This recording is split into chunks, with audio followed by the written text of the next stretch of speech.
आप सभी का मेरे YouTube चैनल पे बहुत बहुत स्वागत है। आज हम बात करने वाले हैं लोन माफ़ की प्रक्रिया कैसे होती है, कौन से लोन माफ़ की कैटेगरी में आते हैं और जो बैड लोन है वो क्या चीज़ है। ये टॉपिक बहुत ही महत्वपूर्ण है सभी लोन वालों के लिए, तो वीडियो को बिल्कुल भी स्किप ना करें।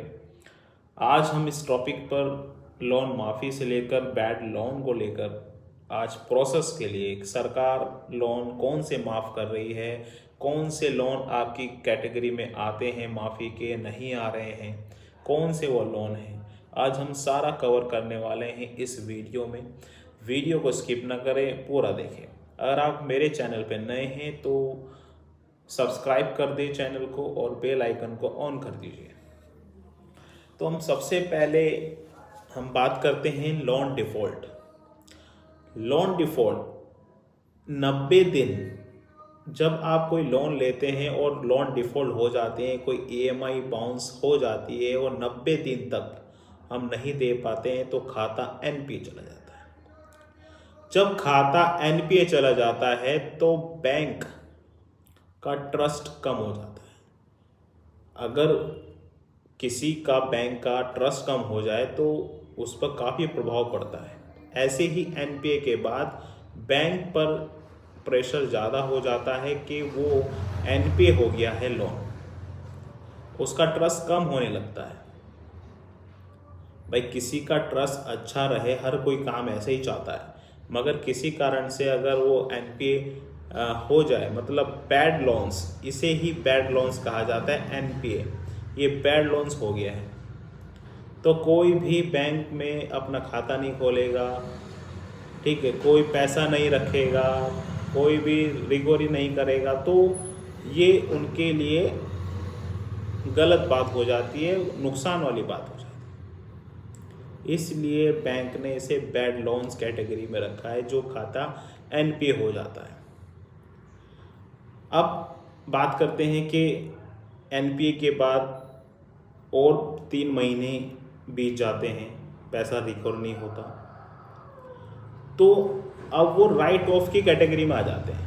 मतलब बैड लोन्स एक्टिव हो जाता है कि यार ये तो बैड लोन है, पैसा नहीं आ रहा है, तो इसलिए फिर आपको लोन सेटलमेंट ऑफर आने स्टार्ट हो जाते हैं।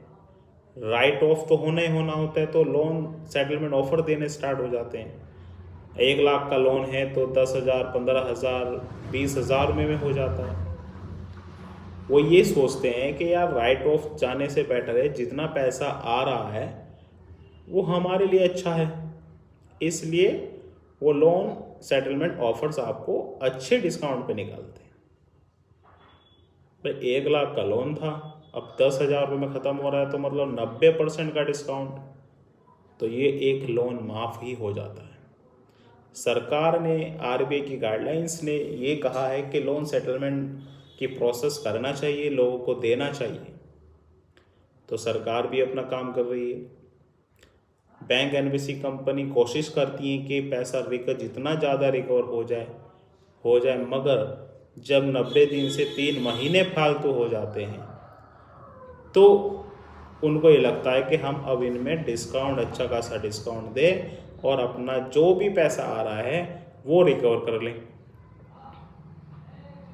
ये सिर्फ अनसिक्योर लोन में होते हैं, क्योंकि सिक्योर लोन में प्रॉपर्टी मॉर्गेज होती है, वो वहाँ से पैसा रिकवर कर सकते हैं, मगर अनसिक्योर में कोई मॉर्गेज नहीं होता है, इसलिए भारी भरकम डिस्काउंट दिए जाते हैं। अब लोक अदालत आने वाली है, अब जितने भी बैड लोन्स हैं एनबीसी कंपनी बैंक अब आपको लोन सेटलमेंट ऑफर्स बहुत अच्छे रेट पर देने वाली है, और सभी के पास 90% सभी के पास लोन सेटलमेंट ऑफर आने वाले हैं, क्योंकि ये चाहते हैं कि हमारा जितना पैसा रिकवर हो जाए टाइम से, हमारा लिस्ट में आरईओ ख़राब ना हो, ट्रस्ट ना ख़राब हो, इसलिए वो जितना पैसा रिकवर कर सकते हैं वो करते हैं, फिर सेटलमेंट ऑफर देते हैं, राइट ऑफ में डाल देते हैं। भाई राइट ऑफ में डाल दिया तो पैसा डूब गया, अब जितना भी आ जाए, 15,000 आ जाए, 10,000 आ जाए, वो बैंक के लिए कहीं ना कहीं तो फ़ायदा देगा। इसलिए ये लोन माफ प्रोसेस इस तरह होता है। अब आपके कौन से लोन हैं वो बैड लोन्स में आ रहे हैं, नहीं आ रहे हैं, वो आप देखिए। अगर नहीं देख पा रहे हमसे बात करिए कि आपका लोन सेटलमेंट ऑफर कहाँ तक पहुँच रहा है, ज़्यादा मांग रहे हैं, क्यों मांग रहे हैं, आप हमसे बात कर सकते हैं। मगर अगर आपका एनपीए होने के बाद 3 महीने भी बीत गया है तो आपका लोन बैड लोन में है बैंक की तरफ से। बैंक आपको जल्द से जल्द ऑफर भी देगी, वो कोशिश करेगी ज़रूर कि आप ज़्यादा से ज़्यादा पैसे दें, मगर उनकी कोशिश को आप तोड़िए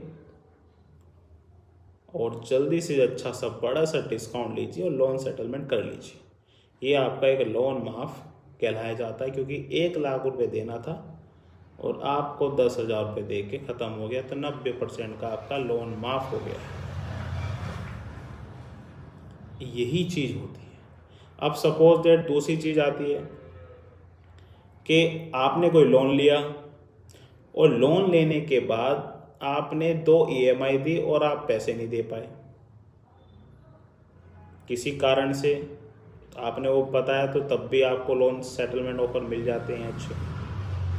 मगर अब कोई होता है कि जानबूझ के पैसे नहीं दे रहा है, 1 ईएमआई दी और पैसे नहीं दिए, तो वो 138 केस एक्शन 25 कोशिश करती है कि यार जितना रिकवर होने की चांसेस है, डरा के जितने भी हो जाएं, वो कोशिश करते हैं।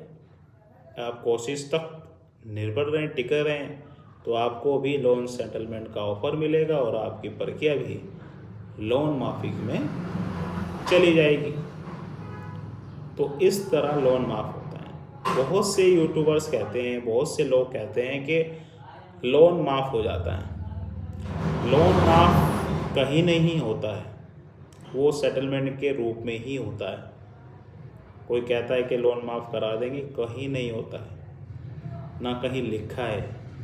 इसलिए किसी की बातों में ना आए, जो प्रोसीजर है सेम उस पर फॉलो करें, आईआरबी गाइडलाइन से देखें, तभी आपका काम होगा, वरना आप किसी के चक्कर में फंस जाएंगे तो अपना ही नुकसान कर लेंगे। वीडियो अच्छी लगी हो तो लाइक एंड सब्सक्राइब कर दें और ज़्यादा से ज़्यादा वीडियो को शेयर करें, जिससे औरों को भी पता चल सके। और जो सब्सक्राइब नहीं कर पाए वो चैनल को सब्सक्राइब कर दें, क्योंकि आपका एक लाइक और सब्सक्राइब मेरे लिए मोटिवेट होता है कि मैं आपको अच्छी सी जानकारी दे सकूं, अच्छी सी बात बता सकूं। अपना ख्याल रखिए, ध्यान रखिए। शुभ दीपावली, हैप्पी दीपावली। अच्छे से मनी होगी और आगे भी आप अच्छी दीपावली बनाएं, यही हम दुआ करेंगे, प्रे करेंगे। जब तक के लिए जय हिंद।